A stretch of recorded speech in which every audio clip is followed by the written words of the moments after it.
yo. Got that? He's going live, but we don't. Oh, there we go. Okay, we are in. We are rocking and rolling. Ready to see everybody.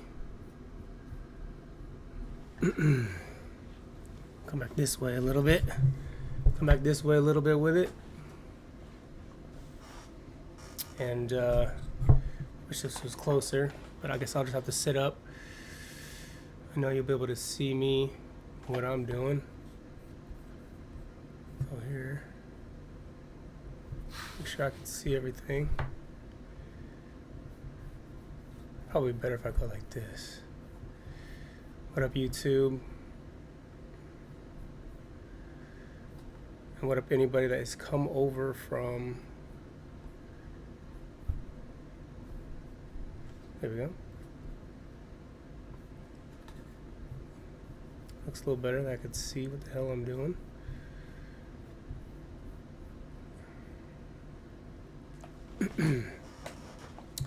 And I think I'm in here. I think I'm ready to go. I'm going to take this off.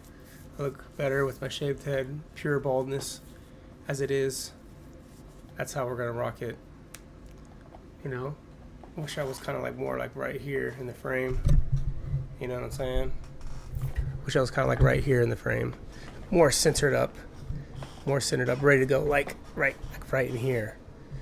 But I just need a stand. I need something. 1 second. Let me get a stand.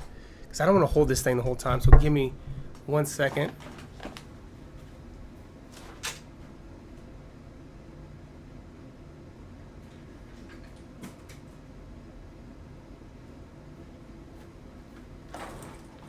I just don't like the way that is. I don't like the way that looks. Thank you. Okay, now we're in here. I think you guys can be able to still hear me. Maybe I can do something to lift this up. Here so you can hear me even better. Boom, the mic is in the frame. We could see where the mic is coming from. We're good to go. Ready to rock and roll, adjusting some things. Got the book. We're in here, we're rocking and rolling. That is a very impromptu live. We're doing a very impromptu live. And let me just, before I get going, thank you everybody that's come over from Instagram. So I'm going to go ahead and make one last post on Instagram. Because I'm just tuning in. So we're here live, ready to rock and roll. We're going. We're waiting for people to come in. Say what's up if you're already here. But we're live. We're about to do it. Last 10 pages of this Rick Rubins book, so come check it out. And if you miss this, if you're seeing it later, just know that it's going to be on our YouTube. You can come see the last 10 pages of Rick Rubins book, The Creative Act, The Way of Being. This one is called Harmony.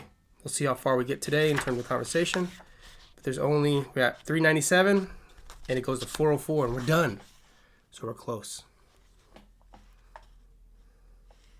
Okay, so I said it was 397, then it goes to like, literally, I think it goes to 30,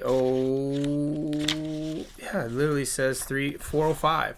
So less than 10 pages. We're there. Less than 10 pages. We got let's see, let's do this math. We got seven pages. Eight. We got eight. Actually, we got eight. I didn't even do the math right. 8 pages left. I'm making a post. You see, I'm making a post here. So thank you for being patient.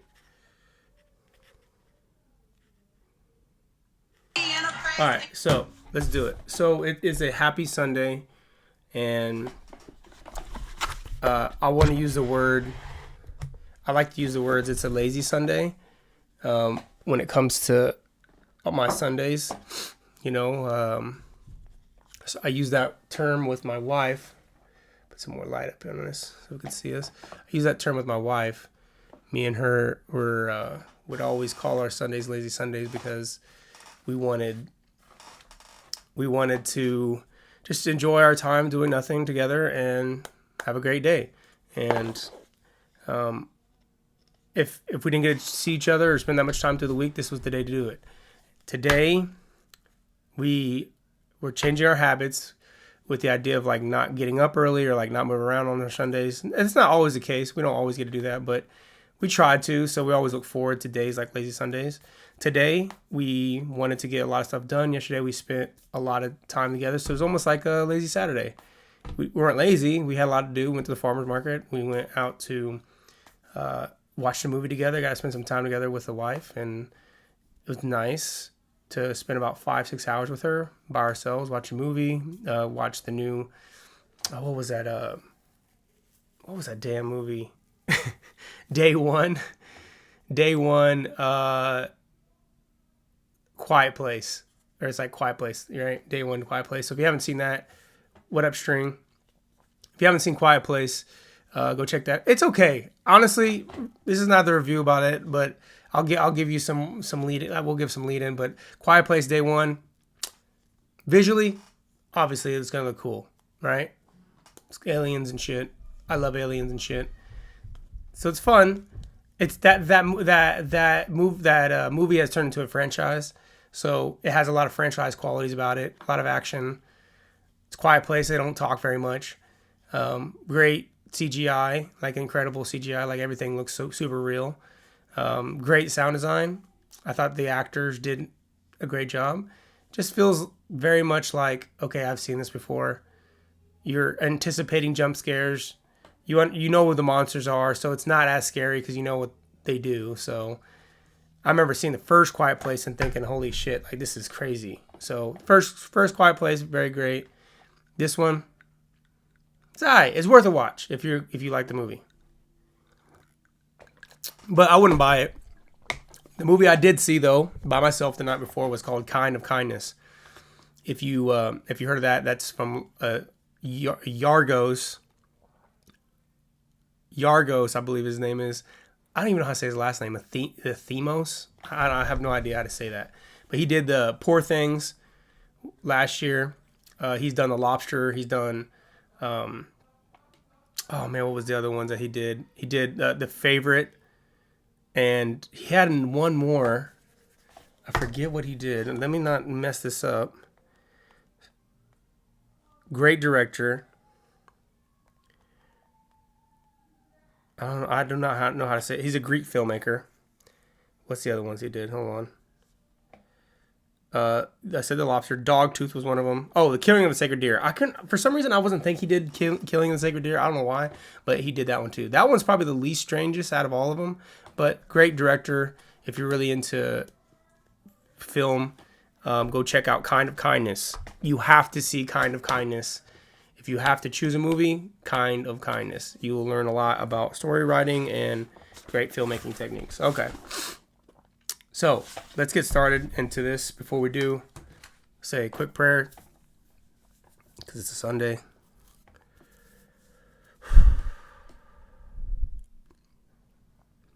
Thank you, God, for this day. Thank you, God, for this opportunity to be great. Thank you for everything that you've given me in my life, my family, my wife, my daughter, my parents, my siblings, my friends, the people that work with me in Real Goats, the people that have asked me to work for them as artists, clients, all the work that you have ever sent me, all the opportunities that I've ever received and executed, all the opportunities that I received and failed.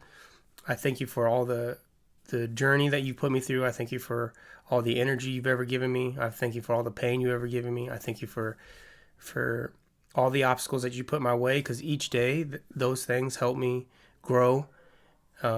Each day those things help me push over the weaknesses I have in myself and become a better person. So I thank you today for this opportunity to speak with these people that are watching on our YouTube, people that are wanting to grow in their life, people that are wanting to take a step further in their journey and find what is missing, find themselves. So I ask that you bless them, bless whoever's watching this, whoever's in need of your help and asking for your help, that you let them know that they're on the right path, that they just have to keep being patient, keep working hard for what they want, become stronger through pain, and realize that this life is here for us to play. We're here to play, and we're here to enjoy the things that are in front of us, and that it's not going to be easy, but it's going to be okay. Okay, amen.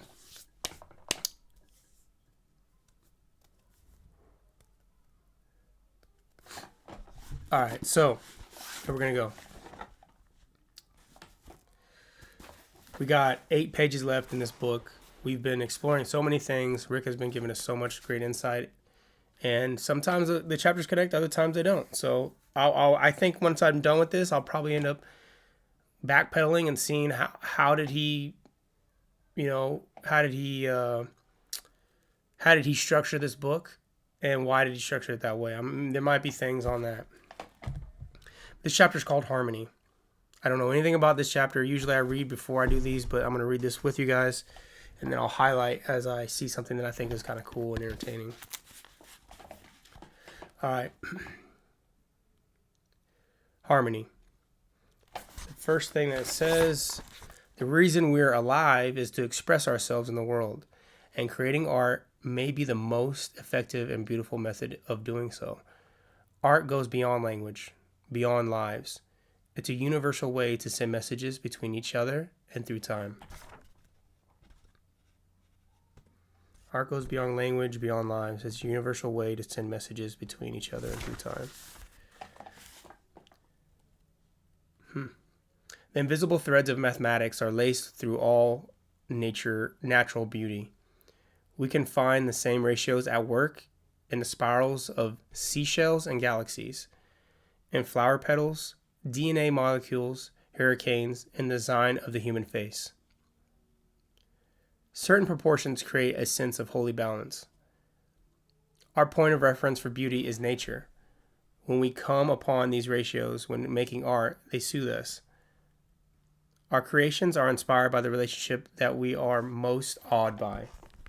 Our creations are inspired by the relationships that we are most awed by.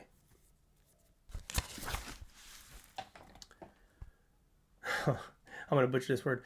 The Pythagorean, the Great Pyramid, Leonardo's, I'm going to butcher this too. Vitruvian, I don't even know how to say that. Vitruvian man, Brancusi's Bird in Space, Bach's Goldberg Variations, Beethoven's Fifth Symphony. These works are all rely on the same geometry found in nature. The universe holds a sense of harmony, a beautifully deep, interdependent system. When you step back from a project you've been working on for some time and recognize a new symmetry you never knew was possible, you will likely feel calm satisfaction. An excitement that contains at its core a sense of peace. Order appears. A harmonic resonance is palpable. You are a participant in this intricate mechanism. You are a participant in this intricate mechanism. In music, the rules of harmony are laid out in formulas. Each note has a vibrational wavelength.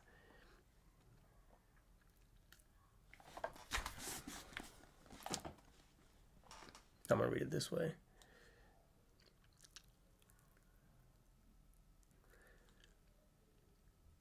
In music, the rules of harmony are laid out in formulas. Each note has a vibrational wavelength, and every wavelength has a specific relationship to others. Following mathematical principles, one can calculate harmonic pairings of these waves. All elements have wavelengths, objects, colors, ideas. When we combine them, a new vibration is generated. Sometimes the vibration is harmonious, and other times it's dissonant.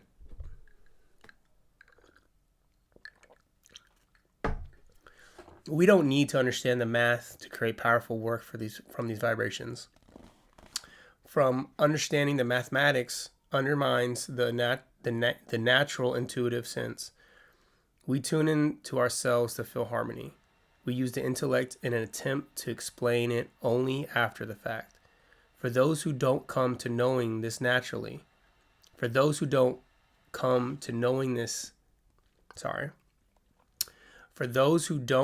to this knowing naturally, it can be developed given time. Through practice, attunement, you can grow alert to these natural he's hitting me this time. These natural renaissances. Renaissances. I'm butchering these words. More acutely sensing what's in balance and recognizing the divine proportions. When you're creating or completing a work, there's a clear recognition, a harmonic ring. There's a sense of accord, a coherence. The individual elements merge and become one. A great work doesn't have to be in harmony. Sometimes the point of the art is to show imbalance or to create a sense of unease. In a song, when you hear a dissonant harmony suddenly fall in tune, there's a pleasing effect. That's not why the discordant choice may be of interest. It creates tension and release, drawing our attention to the harmony we may not have otherwise noticed. As we move deeper into alignment with fundamental harmonic principles in our craft, we might be able to recognize them everywhere we look. By working in the specific, our tastes become more refined in the general as well. When we're able to recognize the harmony in the universe around us, it's probably because we're not taking in enough data. When we are unable to recognize the harmony in the universe around us, it's probably because we're not taking in enough data. We zoom out or zoom in far enough. If we zoom out or zoom in far enough, the interrogated nature of all there is becomes clear. If we zoom out or zoom in far enough, the interrogated nature of all there is becomes clear. Just as each small stroke of a canvas can't step aside to see the whole painting,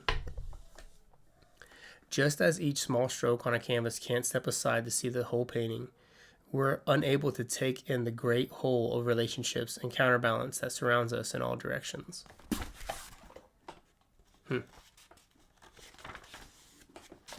Our ability to comprehend the inner workings of the universe may actually bring us more in tune with its infinitude. The magic is not in the analyzing or the understanding. The magic is not in the analyzing or the understanding. The magic lives in the wonder of what we do not know. So I'll say this. Usually I connect with some shit pretty quickly when usually the first 3 paragraphs I can understand what he's trying to talk about. For some reason this one I'm not in harmonious alignment with harmony. Hold on, let me see this again. At the very beginning, he says the invisible threads of mathematics are laced through all the natural beauty. We find the same ratios at work in the spirals of seashells and galaxies, in flower petals, DNA molecules, hurricanes, and the design of the human face. Certain proportions create a sense of holy balance. And then I'm going to go to the very beginning page, and it says, the reason we are alive is to express ourselves in the world, and creating may be the most effective and beautiful method of doing so. Art goes beyond language, beyond lives. It's a universal way to send messages between each other and through time.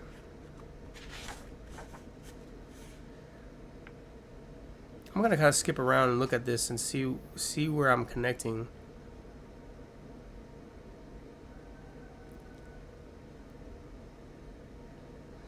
A great work doesn't have to be in harmony. Sometimes the point of art is to show imbalance or to create a sense of unease.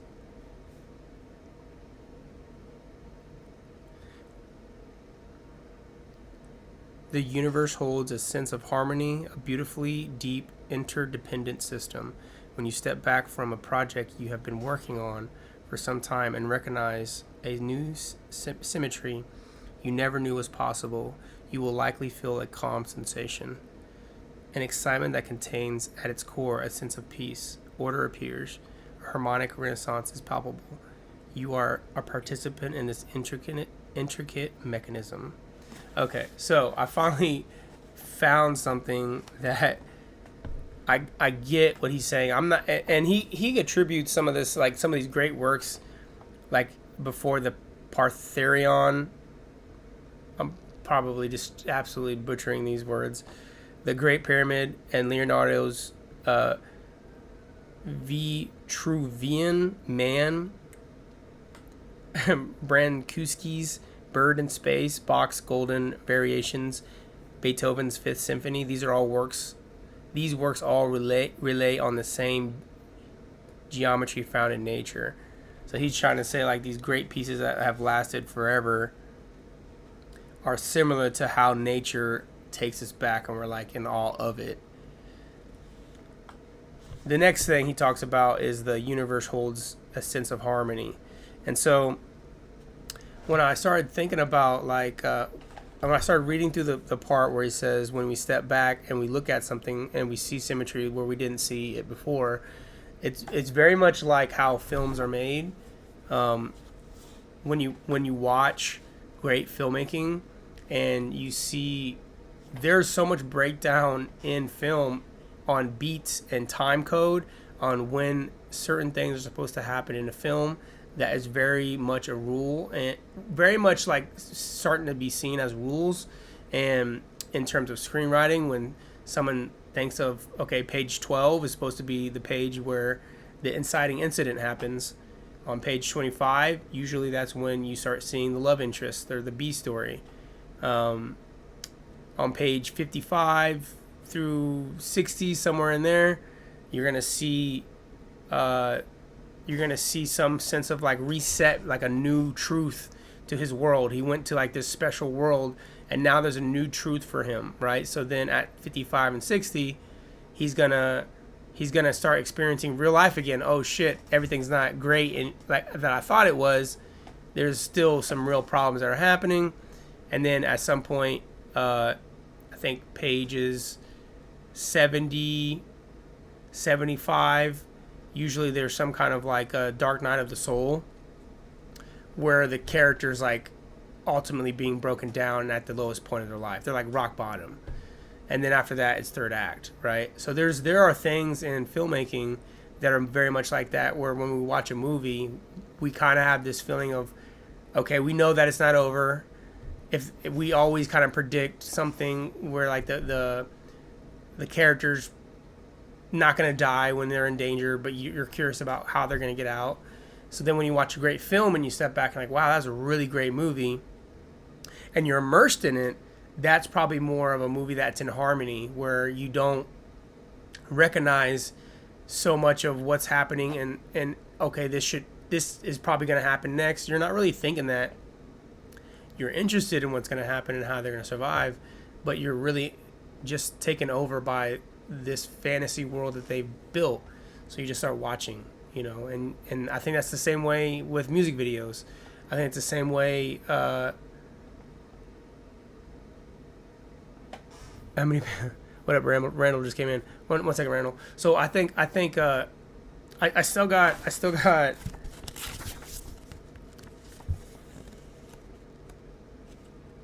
I got one more chapter that I'll do. I basically got the last chapter after this.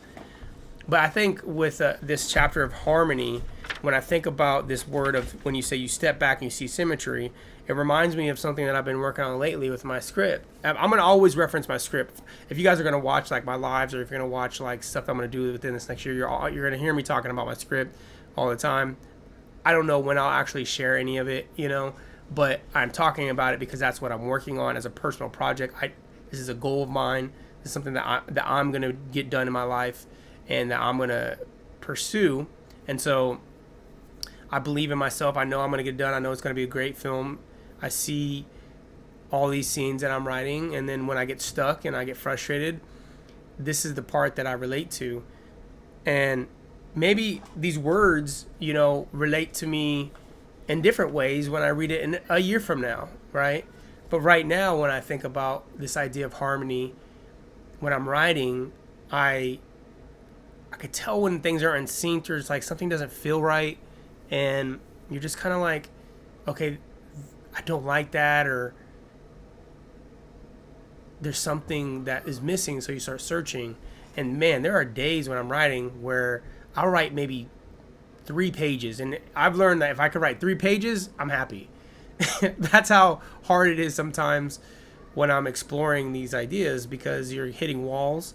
And then other days I might write 10, you know? So I don't know. I've only had one really great day where I wrote 10 pages, but I'm getting out of the funk, right? And I think within this coming week here, because I've worked through a lot of the funk, I'm breaking through a lot of it.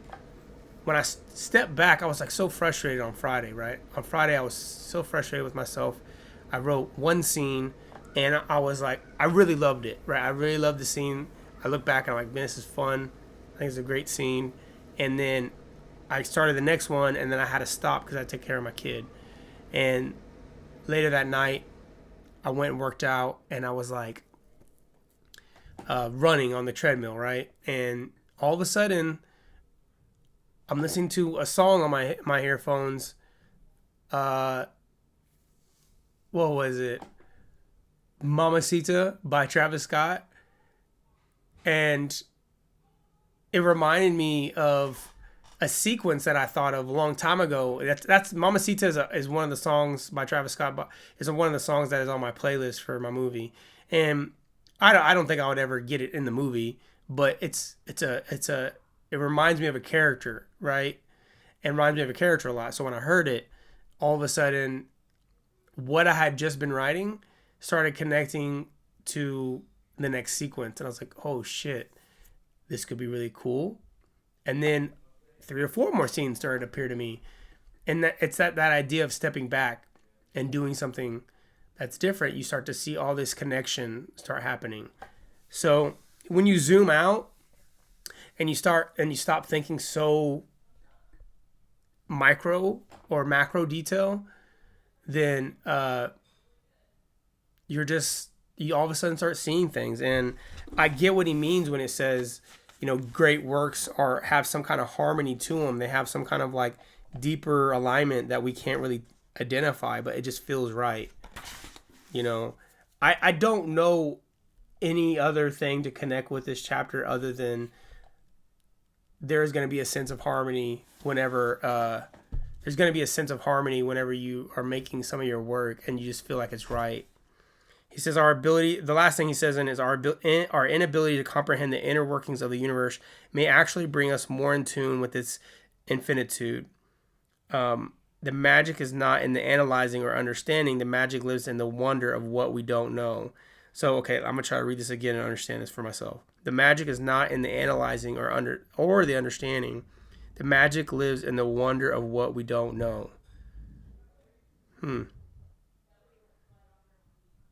magic lives in the wonder of what we don't know. This is honestly one of the harder chapters that I haven't identified with like so on a very deep level.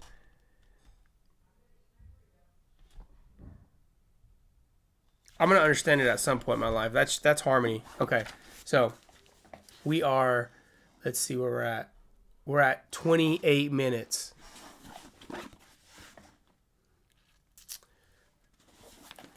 Let me ask you guys, Randall, I think you're probably one of the only ones that comments on things. Randall, shout out to Randall G. We have 1,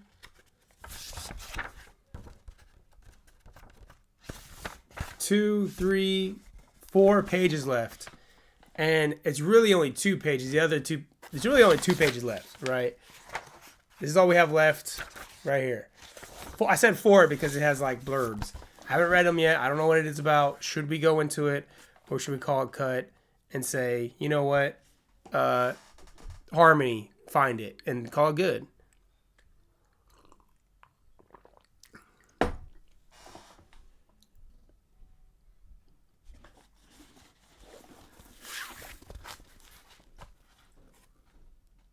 Because I'm not sure. I'm like, do I want to make another video of this, or do I want to move on to my next book?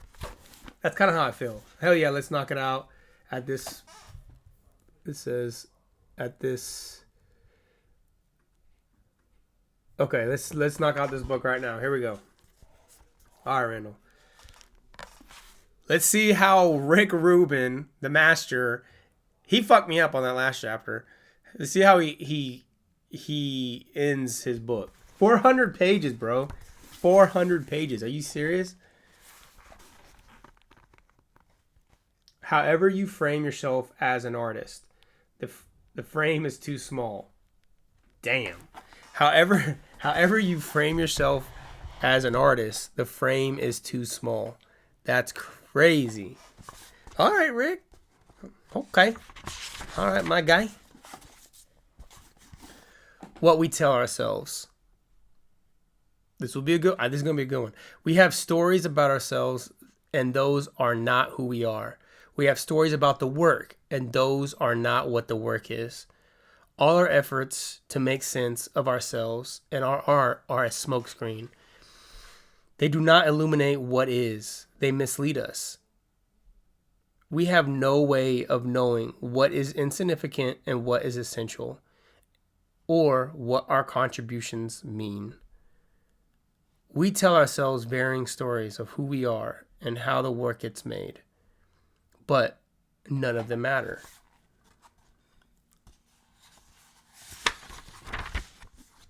All that matters is the work itself, the art that actually gets made and how it's perceived. You are you, the work is the work. Each person in the audience is themselves, uniquely so. None of it can truly be understood, let alone distilled to simple equations or common language. Billions of data points are available at any given point, and we collect only a small number. With this glimpse through a keyhole, we assemble an interpretation and add another story to our collection. With each story we tell ourselves, we negate possibility. Reality is diminished. Rooms of the self are walled off. Truth collapses to fit a fictional organizing principle we adopted. As artists, we are called to let go of these stories again and again, and blindly put our faith in the curious energy drawing us down the path. The artwork is the point where all the elements come together: the universe, the prism of self, the magic and discipline of transmuting idea to flesh. And if these lead you into contradiction, into territories that seem unbridgeable or unknowing, that doesn't mean they aren't harmonious. Even in perceived chaos, there's an order and pattern, a cosmic undercurrent running through all things, which no story is immense enough to contain. The last words of the book are, "The universe never explains why."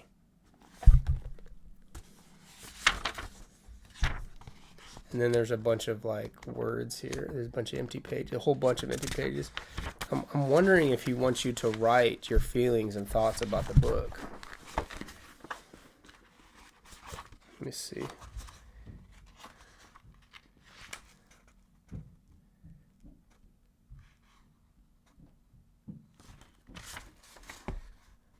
See if he says, I don't know if he has a beginning.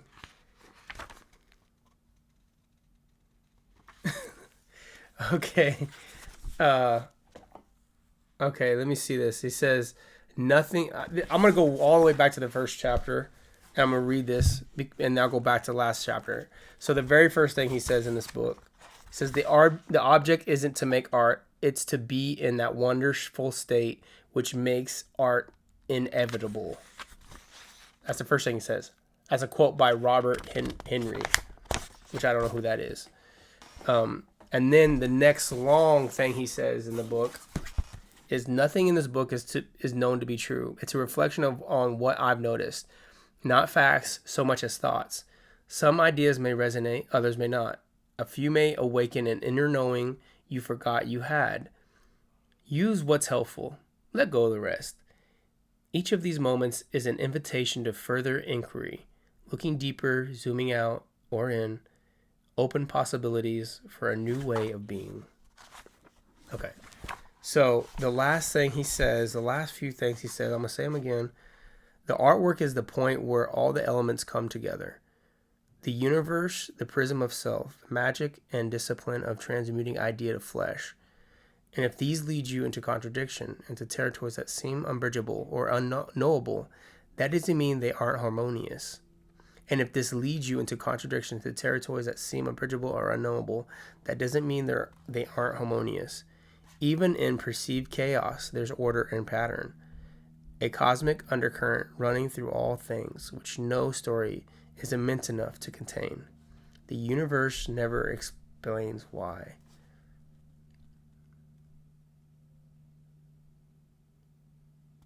The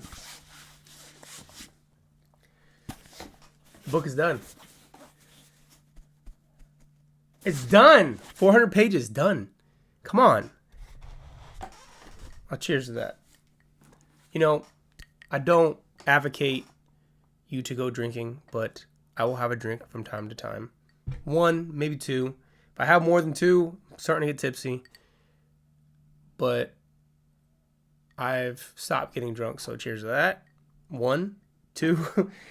Cheers to the book. Cheers to you for watching all these videos. If you watch every single one, thank you so much for watching them. Cheers to you for wanting to be a better person. Cheers to you to wanting to see life and art in a new way. Cheers to you to wanting to become a greater person. Cheers to you for just having such belief in this crazy journey and knowing that nothing is what it seems, and that you are trying to just overall grow as a human. Cheers.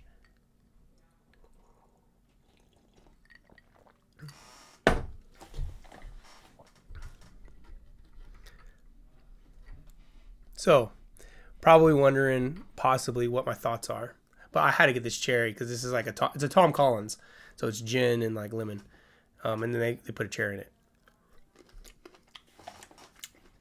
Okay.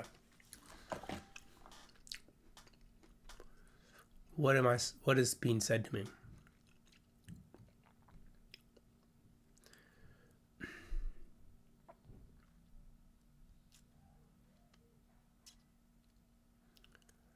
I think when I try to step back and analyze, when I'm stepping back right now and I'm zooming out on my life and I'm zooming out on the things that I've experienced in the last, let's say even 5 years. So since 2019, it's 2024.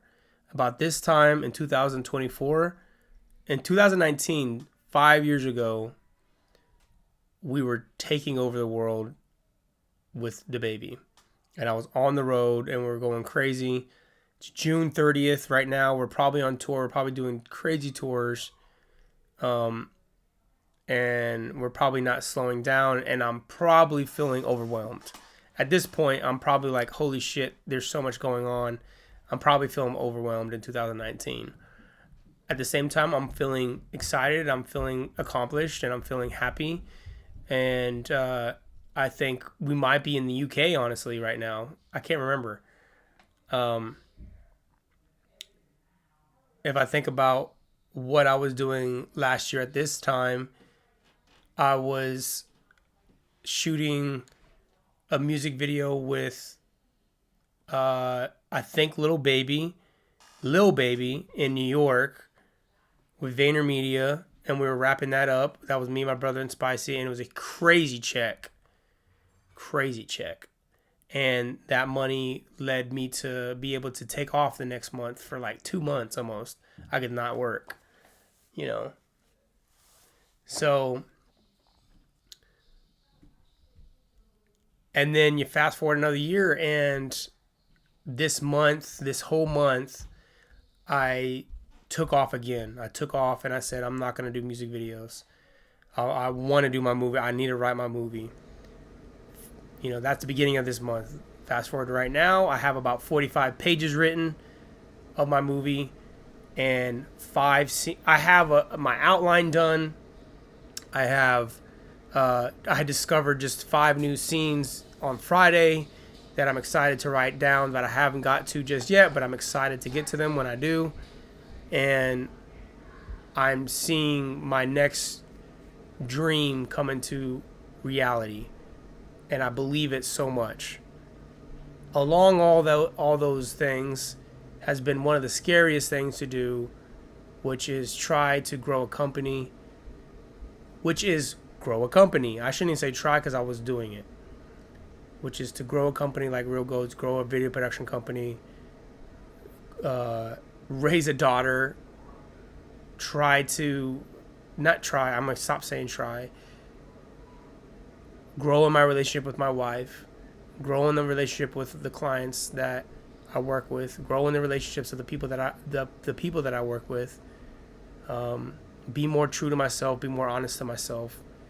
And as I say that I'm doing those things have also brought me a lot of stress, anxiety, fear, and I've learned to grow from those things. And in the moment when you're going through all that stress, in the moment when you're going through all that pain, your own personal pain that you don't want to share with nobody, you don't want to share those things with people. You don't know who to share it with. You don't really know how to share it either. And you feel alone, you feel in the dark, and the only way to get out of that and the only way to work, because you should not get stumped, right? You're going to go through shit and bullshit, but you can't get stumped, right? The only way to get out of those things that I've found along these last 5 years is whenever I've turned to God and whenever I've prayed in my mornings, whenever I've given thanks, whenever I've said prayers of gratitude, whenever I've learned to be grateful for the things that I have, whenever I've been so patient that it hurts, whenever I've done those things, that's what gives me happiness. Being grateful for the things that I have right now has made me happy. Made me realize no goal of mine is bigger than the people that I love. No goal of mine is bigger than the people that I love. The people that I want to work with, my friends. If we argue, if we get into it because we can't see eye to eye, I'm not going to allow that to be the reason I never talk to them again or say, fuck them. Because I can't. If I mess up as a friend, if I mess up as a person, I'll admit to it. And if they don't want to talk to me, then I can't do anything about that. I mess up as a friend. I'll say I'm sorry and I'll mean it and I'll learn from it. But I can't do anything about that if they're not ready, perspective to grow with you. I'm saying those things because I've learned that no matter the goals that I wanted to achieve, I've wanted to achieve more. I want to be like, I want more. So and you hear that from other people, and I listen to other people when they say it. I peep game when like other great millionaires or billionaires talk about those things where they get so much money or they get so much, so much success that it doesn't really fill the hole that's inside them.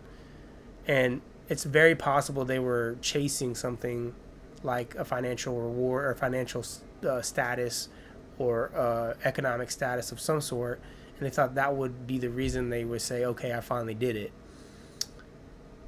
Which that's not what I think my perspective life is about. Obviously not about that, right? So I share those thoughts because this is a scary journey, filmmaking, a scary journey in video production, because when you're doing it by yourself in a freelance world, you will look at other people doing things that you want to do and you'll say, damn, I wish I was doing that, or damn, I wish I was like that, or I wish I had those opportunities. When those people get those opportunities, they work so hard, for one, to get to that position, right? They had so much stress to get to the position. They took so many risks, and they went through and walked through so many dark times to get it, right? And they didn't share that with you. You didn't see that, but they did. They definitely went through some struggle to get the thing that they have right now. The thing you won't know is whether or not they actually are truly happy with the thing that they have. They're not going to share that with you publicly. And if they're not happy, it's probably because of certain reasons of their own personal self-awareness, their own personal thoughts about their journey or the people around them, and they can't find happiness because they're trying to search for something that's just within themselves. So I love sharing conversations like this for you to understand, to be happy now with what you're doing in pursuit of where you're going, right? His book to me, Rick's book to me, has helped me be happy and to be happy with how I am as a creative, right? He's helped me push through doubts, push through writing. The writing it's been such a hard thing for me because it's so scary. I've never been a writer. I shouldn't say that. I've always been a writer. I just never wrote long form, right? So when you've never done something, you question everything, right? You're questioning whether or not you're doing it right. And it reminds me when I first picked up a camera and I was like sitting there shooting for people, and I'm saying, am I using the right lens? Am I lighting this right? Am I getting the right shots? I remember like that's how I felt when I first picked up a camera. Now I have so much confidence in myself as a DP, as a director. I know it doesn't. I could not prepare at all and have a confidence in myself on the day of shooting. If I did nothing, and we had a location, and I had the artist in front of me, and I had a camera, it doesn't even have to be the best one. I would make something look really cool, right? And I have the confidence now to do something like that. But for me to then go into a new territory, which is filmmaking, making movies, hour and a half pieces. Now there's a whole bunch of stuff I don't know, right? And what happens with stuff you don't know? You create a lot of fear inside. So you get stressed out and you doubt yourself and you tell yourself, okay, maybe you're not good enough. And all these things happen when you're working on stuff that you're not familiar with. So what I learned about 2 years ago was to be happy with my journey no matter what. This was before I wanted to like dedicate all my time to my movie. It was more about getting frustrated with growing the business. I was getting frustrated with Real Goats, trying to grow it, right? And all the problems that come with growing a business. And I learned to, I need to be happy in this. I got to understand that nothing's going to go the way that I want it, but I'm going to keep pushing it. I'm going to keep pushing as much as I can. And things are going to happen however. I don't know. I don't really know how it's going to happen, but it's going to happen, right? So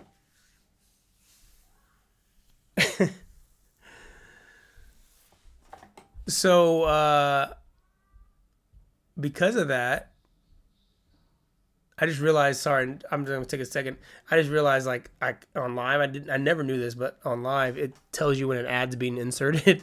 So welcome back from the ad or whatever ad was there. But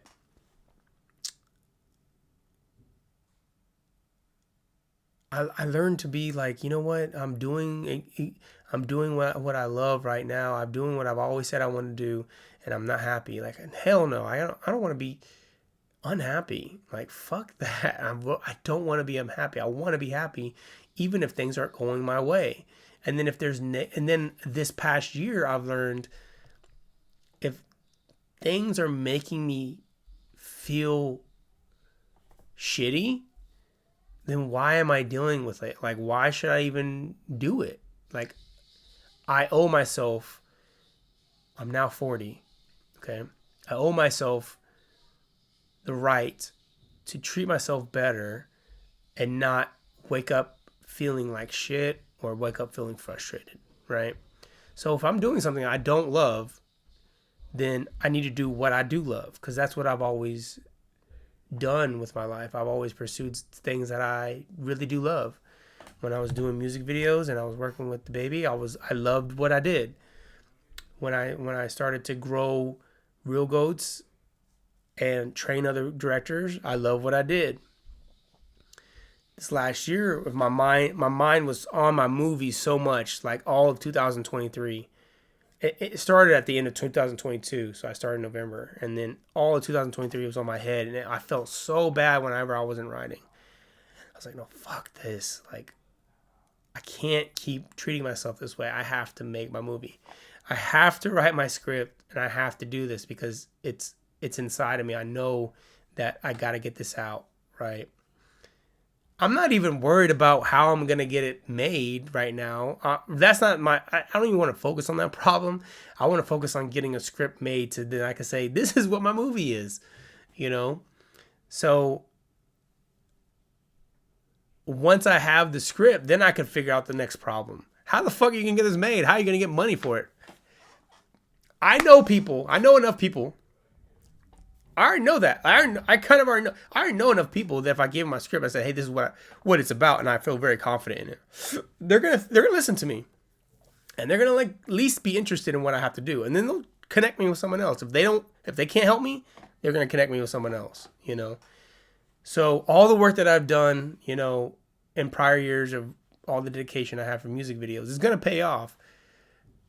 And I learned filmmaking, I learned directing, I learned having confidence in myself through music videos, right? But music videos are not my end all. It's not the reason I started. I started in 2011, you know, you're now seeing me in 2024. So 13 years later, you're seeing me transition to the next stage of my life, and it's a beautiful thing. Again, I said all that, and I appreciate you listening and paying attention, because at the very end of the book, he says this. He says, even in perceived chaos, there's an order and pattern, a cosmic undercurrent running through all things, with no story is immense enough to contain. The universe never explains why. And what does he say in the very beginning of this chapter? The very last chapter is what he says. However you frame yourself as an artist, the frame is too small.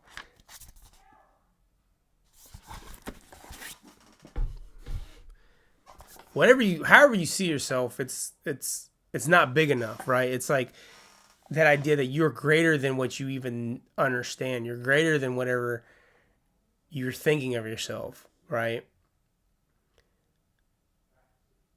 And the reason why you doubt yourself, the reason why that you're having fear and frustrations with yourself is because you know you're better than what you are right now. You know that you are going to achieve what you're doing, and you're frustrated because it's taking you so long to get it. So, of course you're going to be like doubting things because you haven't got it yet. The only thing we can do in this journey is to keep going forward.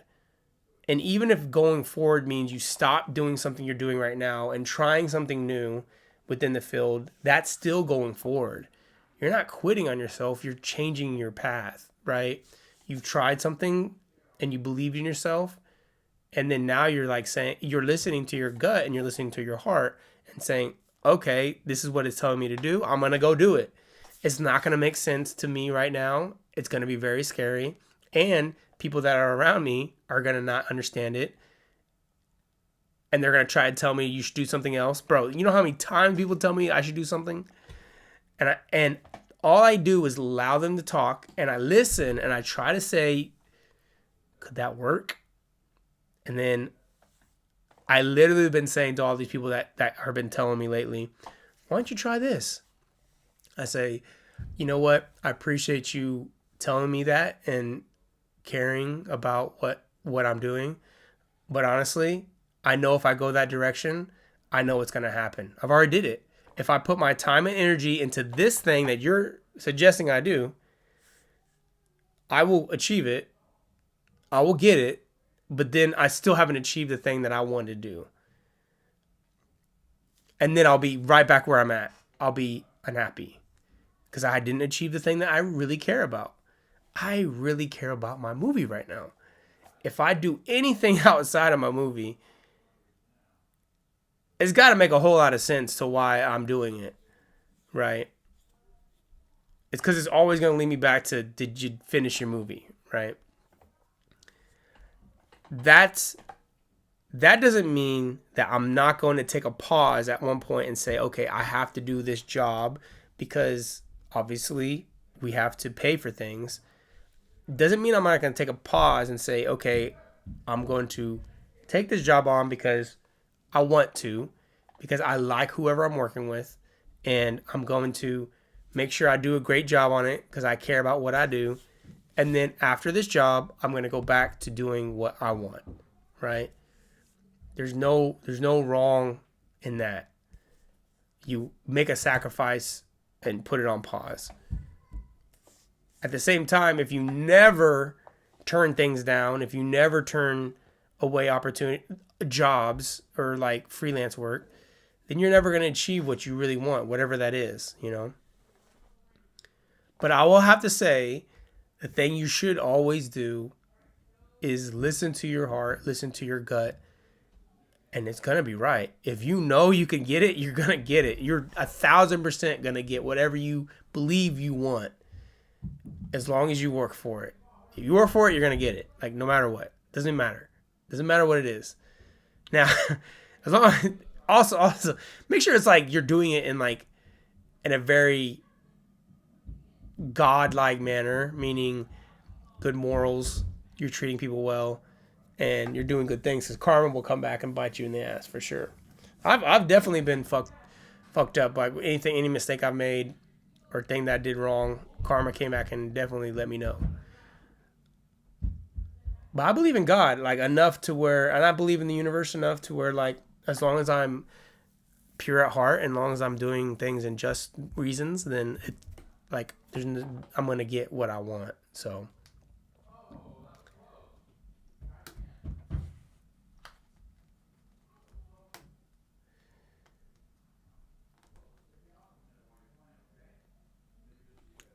As I zoom out, like I said before, and look at this beautiful book called The Creative Act of Way Being,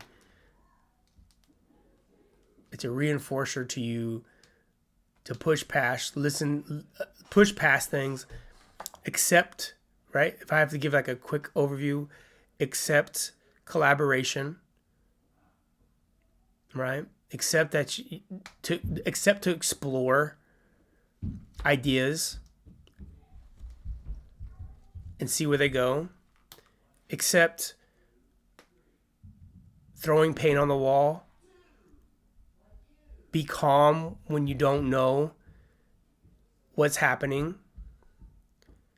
Being calm meaning have fun with the fact that you don't know what you want right now. Have fun with the idea that you don't, when you're creating, that there's something that you're not sure of, but you know that you're good at what you do, so you explore it as an artist, you explore it as a creative. And within that exploring, you find it, right? You're actually being the artist.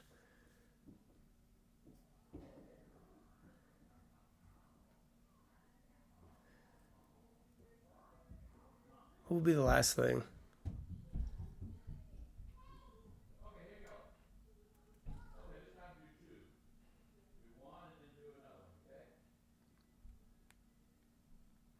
That last one's probably my favorite.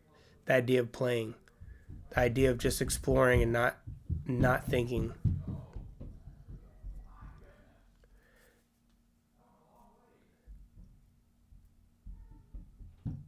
I'll keep speaking on that because this is what's helped me the most in the last few weeks was the play. Keep playing. Keep allowing it. Whatever ideas are coming to you, keep nurturing them until you see where they go. There's been so many times in the past where I get an idea and I shoot it down because nah, they're not gonna like that, or nah, that doesn't make sense, or nah, that blah blah blah. I shoot it down so fast versus just letting it speak and see where it goes. And that's a part of your creation. The last thing I'll say is the ego. We spoke about this a few times, the ego. Learning to be okay with saying when you're wrong, learning to receive feedback in a way that you don't get upset, learning to say your feelings and express that in a way that is not emotional, connecting with people that are similar, and if they're not, if they have an ego, recognizing what ego is to help you avoid collaboration with people that cannot control their own ego, right?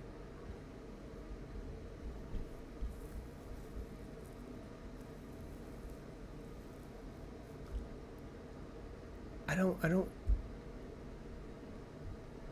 have much more to say other than I appreciate Rick Rubin so much for making this book.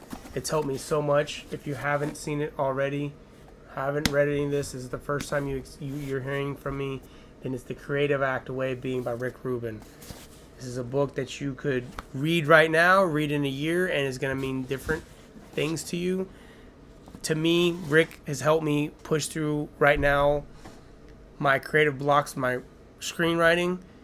He's helped me push through my thinking and how I collaborate with my team members, my thinking and how I collaborate with artists, and just I'm so grateful for Eric Fisher for recommending this book to me, my dad for buying this book for me for Christmas. It's now June. I got it done since Christmas. I finally got it done.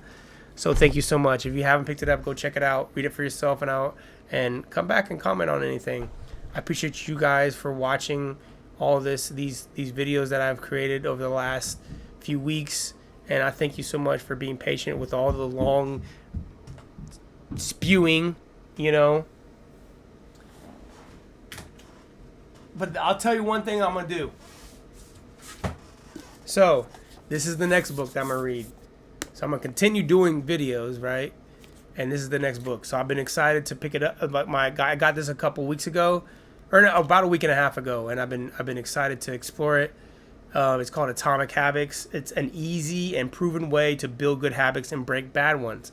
Bro, when I tell you discipline is a word that I've been using over the last 2 years, and then creating habits, I have so many bad habits that I want to break, and I want to create new ones that make me better.